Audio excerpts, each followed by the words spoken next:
యోగాతో బరువు తగ్గటం సులభం కేవలం 21 రోజుల్లో.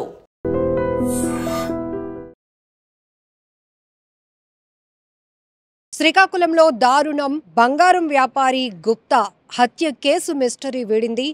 ఈ నెల 26న మిస్ అయినటువంటి గోల్డ్ వ్యాపారి గుప్తా 10 రోజుల తర్వాత మృతదేహం లభ్యం కావడంతో తీవ్ర సంచలనంగా మారింది ఈ కేసు అని చెప్పొచ్చు.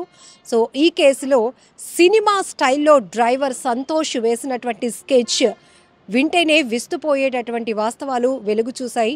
సో ఈ నెల 26 అంటే గత నెల 26వ తేదీన విశాఖపట్నానికి 2 కోట్ల రూపాయలతో వచ్చినటువంటి ఈ బంగారం వ్యాపారి పొట్నూరు వెంకట పార్వతీశం గుప్తా 2 కోట్ల రూపాయలతో బంగారం బిస్కెట్లు కొనుగోలు చేసి తిరిగి పయనమైన టైంలోనే పెదపాడు రోడ్డు వద్ద ఈ డ్రైవర్ సంతోష్ స్కెచ్ వేశాడు.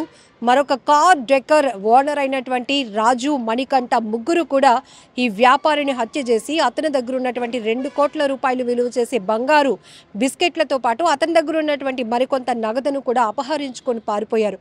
అయితే ఈ కేసుకు సంబంధించి మొదట 26వ తేదీ నుంచి కూడా ఈ వ్యాపారి గుప్తా ఫోన్ సిగ్నల్స్ అసలు ట్రేస్ కావటం లేదు, ఫోన్ స్విచ్ ఆఫ్ వస్తూ ఉండటంతో బంధువులు, కుటుంబ సభ్యులు ఆందోళన చెందారు. నర్సన్నపేట పోలీస్ స్టేషన్కి వెళ్ళి కంప్లైంట్ ఇవ్వడంతో మొదట మిస్సింగ్ కంప్లైంట్గా కేసు నమోదైంది. ఆ తర్వాత డ్రైవర్ని ఆయన కాల్ ట్రేస్ చేస్తే గనుక ఈ గుప్తాని హత్య చేసిన తర్వాత ఈ డ్రైవర్ పోలీసులను డైవర్ట్ చేయడానికి ఈ వ్యాపారి ఎవరైతే గుప్తా ఉన్నారో అతని సెల్ ఫోన్ను ఒక ట్రావెలింగ్లో ఉన్నటువంటి ఆర్టీసీ బస్సులో పడేశారు.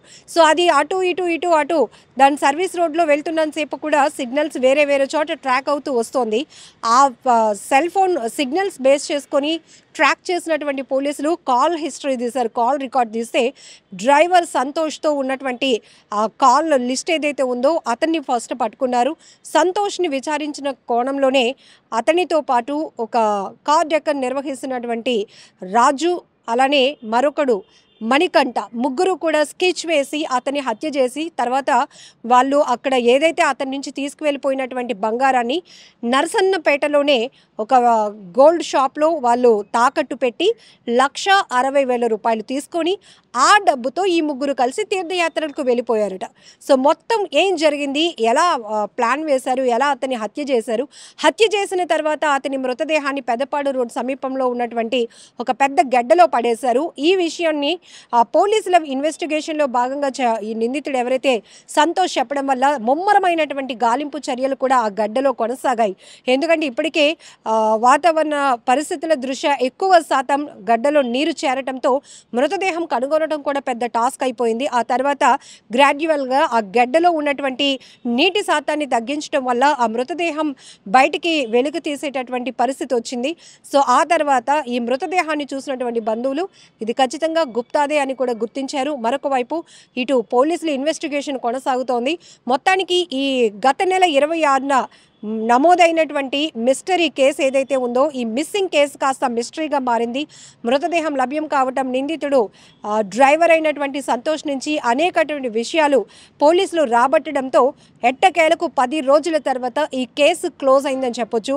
సో ఎంతటికి తెగించారంటే బంగారం కోసం ఒక బంగారం వ్యాపారిని హత్య చేసి ఆ ఫోన్ సిగ్నల్స్ ట్రేస్ కాకూడదు, వాళ్ళు ఎక్కడ పట్టుబడకూడదు, ముగ్గురు ఎస్కేప్ అయిపోవాలి, పోలీసుల్ని తప్పుదోవ పట్టించాలి, డైవర్ట్ చేయాలి అనే కోణంలో ఈ సెల్ ఫోన్ని ఆర్టీసీ బస్సులో పడేసి అక్కడి నుంచి పోలీసుల్ని డైవర్ట్ చేసే పని చేశారు. అలానే వైజాగ్లో గోల్డ్ కొని పర్చేస్ చేసి తిరుగు ప్రయాణం అవుతున్నటువంటి వ్యాపారిని కార్ చేంజ్ చేసి అతన్ని హత్య చేసి అతని దగ్గర ఉన్నటువంటి 2 కోట్ల రూపాయలు విలువైన బంగారంతో పాటు మిగతా డబ్బు అయితే ఎక్స్ట్రాగా ఆయన దగ్గర ఉందో ఆ అమౌంట్ని కూడా పట్టుకొని వీళ్ళు వేరే చోట బంగారాన్ని తాకట్టు పెట్టి ఆ డబ్బుని తీసుకెళ్ళి మళ్ళీ తీర్థయాత్రలకు వెళ్ళిపోయి ఇలా మొత్తానికి కేసును ముప్పతిప్పలు పెట్టించే ప్రయత్నాలు చేసినప్పటికీ పోలీసులు తమదైన కోణంలో తమదైన స్టైల్లో కేసు విచారణ కొనసాగించడం వల్ల మొత్తం ఈ ముగ్గురు భాగోతం బట్టబయలైంది. సో ముగ్గురు హత్యకు ఎలాంటి స్కెచ్ వేశారు, ప్రధానమైనటువంటి నిందితుడు డ్రైవర్ సంతోష్ ఇంత దారుణానికి తెగబడటం చాలా బాధాకరమైన విషయం. ఎందుకంటే నమ్మకంగా పనిచేయాల్సినటువంటి వ్యక్తులు కూడా డబ్బుకి ఆశపడి అడ్డగోలుగా డబ్బు సంపాదించేయాలి, డబ్బు దోచేసుకోవాలనే ఉద్దేశంతో హత్యలకు తెగబడుతున్న తీరు చూస్తుంటే సినిమా స్టోరీలు కూడా వీళ్ళ దగ్గర ఎందుకు పనికిరావేమో అనిపిస్తూ ఉంటుంది. అది స్క్రిప్టెడ్ స్టోరీస్ మనం బిగ్ స్క్రీన్స్ పైన చూసినప్పటికీ రియల్ లైఫ్ లైఫ్లో రియాలిటీలో కొంతమంది నేర ప్రవృత్తి వాళ్ళ ఆలోచన ధోరణి చూస్తే విస్తుపోవడం కాదు కదా, భయం వేస్తోంది. ఎందుకంటే ఎప్పుడు ఎవరిని ఎలా నమ్మాలో కూడా అర్థం కానటువంటి పరిస్థితిలో ఒక రకంగా చెప్పాలంటే డ్రైవర్ అనే వృత్తి ఏదైతే ఉందో వెరీ రెస్పాన్సిబిలిటీ. ఎందుకంటే అతని మీద చాలా బాధ్యతలు ఉంటాయి. కొన్ని వెహికల్స్కి వాళ్ళు ఓనర్స్ దగ్గర పనిచేసినప్పుడు చాలా నమ్మకంగా ఉంటారు. చాలా సీక్రెట్స్ ఓనర్స్ కార్లోనే ఉంటూ మాట్లాడుకున్న మా డ్రైవర్ మనోడే అనే ఆలోచనతో చాలా ఓపెన్గా వాళ్ళు వర్క్స్ చేస్తూ ఉంటారు. కానీ దీన్ని ఆసరాగా చేసుకుని సొమ్ము చేసుకోవాలని దుర్మార్గపు బుద్ధి ఉన్న వాళ్ళు ఇది ఒక పథకంగా ప్లాన్ చేసుకొని వీళ్ళని అడ్డు తొలగించుకొని వాళ్ళ దగ్గర ఉన్న డబ్బు దోచేయాలి, పారిపోవాలి, వాళ్ళు జల్సా చేయాలనే ఉద్దేశంతో ఇట్లాంటి ప్లాన్లన్నీ వేస్తూ మనుషుల్ని హత్య చేస్తున్నారంటే చాలా బాధాకరమైన విషయం.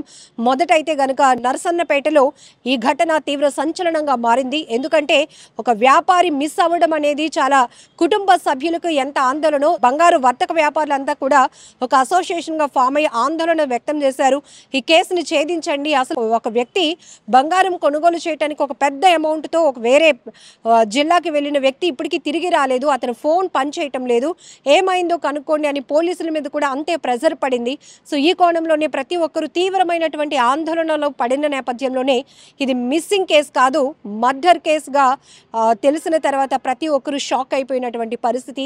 ఏది ఏమైనా చాలా దారుణమైన ఘటన. ఎంతకు తెగిస్తున్నారంటే బరి తెగింపు, వీళ్ళు హత్యలు చేయటానికి వేస్తున్నటువంటి పథకాలు కష్టపడి పని చేసి సంపాదించుకోవడం మీద పెడితే గనక ఖచ్చితంగా వాళ్ళు ముందుకు వెళ్ళొచ్చు. కానీ ఈజీ మనీ కోసం అలవాటు పడుతూ చిన్న చిన్న పిల్లల్ని కూడా ఈ కూబిలోనికి లాగేస్తున్నారని చెప్పాలి. ఎందుకంటే ఇక్కడ మణికంఠ అనేవాడు చాలా చిన్న ఏజ్, వీడు కూడా ఏ అవసరాలు ఉన్నాయి పక్కన పెడితే ఇలాంటి నేర ప్రవృత్తి కలిగిన వాళ్ళతో చేతులు కలపడం వల్ల వీడు కూడా నేరస్తుడిగా మారుతున్నాడు, జైలుకు వెళ్లాల్సినటువంటి పరిస్థితి వస్తుంది.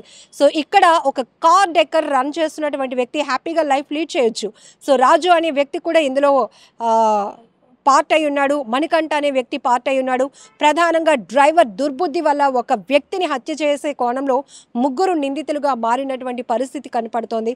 ఏది ఏమైనా శ్రీకాకుళం జిల్లాలో తీవ్ర సంచలనంగా మారినటువంటి బంగారం వ్యాపారి గుప్తా హత్య కేసు మిస్టరీ అయితే వీడింది.